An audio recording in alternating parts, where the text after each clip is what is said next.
Wah, kondisi sirkuit Formula E sudah tak utuh lagi kawan, ditulis oleh Widodo SP dari SeaWorld.com. Sebelum kita lanjut, jangan lupa subscribe dan nyalakan loncengnya agar Anda menjadi yang pertama mendapatkan informasi dari jurnal terupdate. Lupakan dulu permintaan maaf tidak tulus dari Anies Baswedan soal Formula E, karena memang terkesan ingin menyindir para pengkritiknya yang dia anggap pesimis soal pagelaran balap mobil listrik pada 4 Juni 2022 lalu. Kita mau lihat sekarang seperti apa kondisi sirkuit di Ancol yang sejak awal tampaknya memang dibuat hanya untuk sekali event. Setelah itu ya dibongkar. Hasil pantauan dari jurnalis tribunjakarta.com di lokasi pada Selasa 14 Juni 2022 petang mungkin bisa memberi gambaran bagi kita akan nasib sirkuit itu selang 10 hari setelah Formula E berakhir dan mulai dilupakan orang. Saya ringkas saja menjadi 7 poin berikutnya. Pertama, tampak pembatas beton dengan cat biru alias warna khas Formula E masih terpasang. Instalasi pembatasnya memang tampak belum dibongkar, tapi bukan berarti tidak dibongkar. Kedua, terpantau sebagian tribun penonton masih lengkap terpasang dengan bangkunya. Sebagian berarti mungkin sebagian lagi sudah dibongkar alias tidak nampak lagi bekasnya. Ketiga, atap setiap tribun sudah dicopot. Saya ulangi, setiap tribun atapnya dicopot. Jadi bisa mulai mengerti kan kenapa waktu itu ada atap roboh diterpa angin? Ya karena cuma semacam tempelan, pantesan.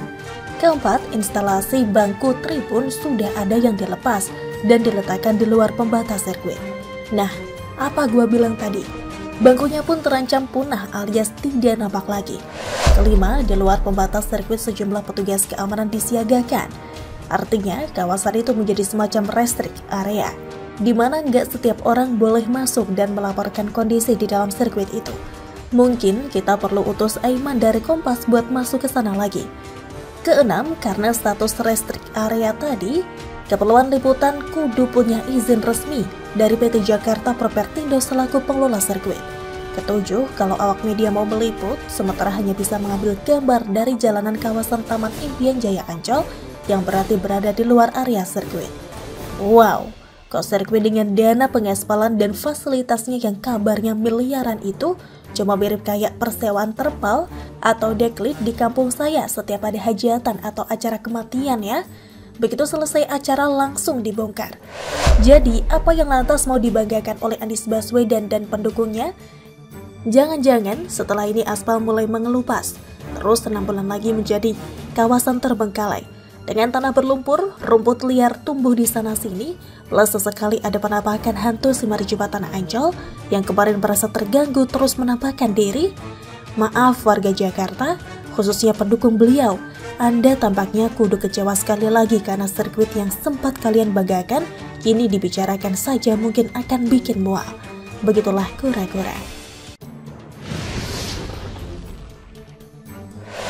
Polisi usut pengedit foto stupa Borobudur, Roy Suryo gimana? Ditulis oleh Syardi dari SeaWorld.com.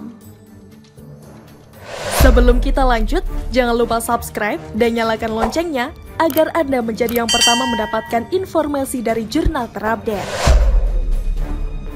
Di media sosial, mulai ramai seruan untuk tangkap Roy Suryo karena dia dianggap bikin gaduh dengan cara meneruskan atau share meme patung Buddha yang diedit hingga mirip seperti Jokowi.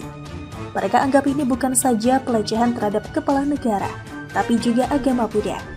Ada satu video dari seorang wanita, saya tidak tahu namanya, tapi dia bilang begini, keadilan sosial bagi seluruh rakyat Indonesia.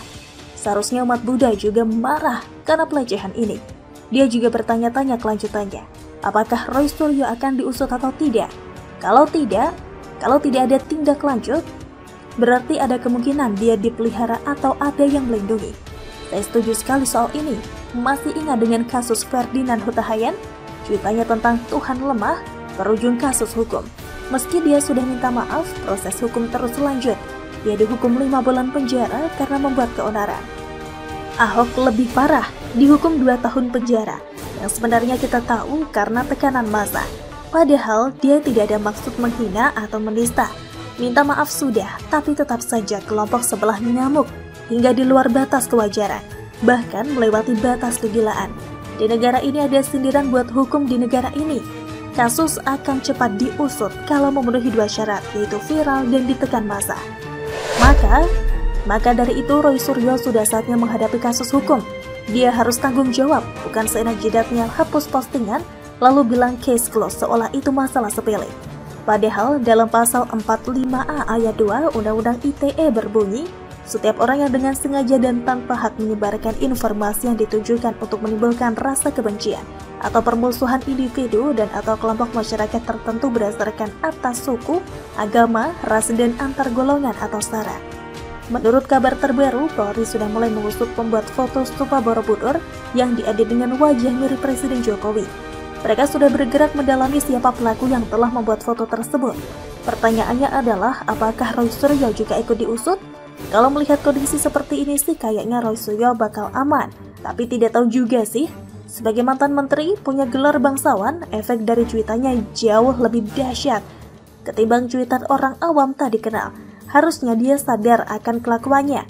Mau sindir Jokowi tapi menyeret simbol dari agama lain, ini sangat keterlaluan. Polisi harus adil, jangan sampai kita hanya disuguhi berita polisi datangi pemilik restoran yang menjual rendang babi. Pemiliknya tidak menipu, tapi dipanggil dan diperiksa. Ini lucu. Jangan cuma disaji berita di mana pengendara sepeda motor diimbau jangan pakai sandal jepit. Sebenarnya itu tidak penting. Kalau atas dasar keamanan, kenapa tidak sekalian imbau pengendara pakai sweet Iron Man?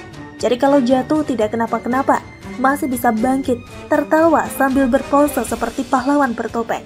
Sebenarnya politisi seperti Roy Suryo ini banyak sekali di negara ini. Ada yang hobi nyinyir, tapi ada yang suka menyinggung sara. Semua itu sebenarnya cuma efek dari kebencian politik. Tapi kalau sudah bermain di isu agama, apalagi ada dugaan pelecehan, ini tidak bisa dibiarkan. Tidak bisa nyanyi lagu kebangsaan, it's okay, meskipun disindir jutaan orang. Terkait Panji, saya tidak tahu persisnya gimana. Tapi orang-orang selalu teringat Panji kalau bicara soal Roy Suryo. It's okay. Tapi kalau sudah share meme tak pantas, ini harus diusut juga. Cuitan lain Roy Suryo juga sangat blunder dan malah bikin memojok. Biar semakin jelas dan tidak ada lagi bazar RP yang memprovokasi murahan, ini kronologi meme-meme tersebut.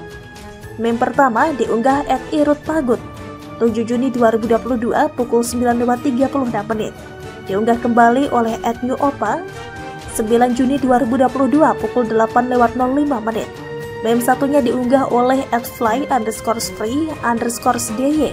10 Juni 2022 pukul 17.25. URL lengkap ada di tweet sebelumnya, katanya. Jadi dia share 3 orang terkait meme-meme tersebut, yaitu pengunggah meme pertama, pengunggah kembali, dan pengunggah meme kedua. Nah, berarti menurut Roy pengunggah kembali dengan akun @newopang bersalah kan? Nah, Roy Suryo juga ikut share kembali dan ditambah caption versi dia sendiri.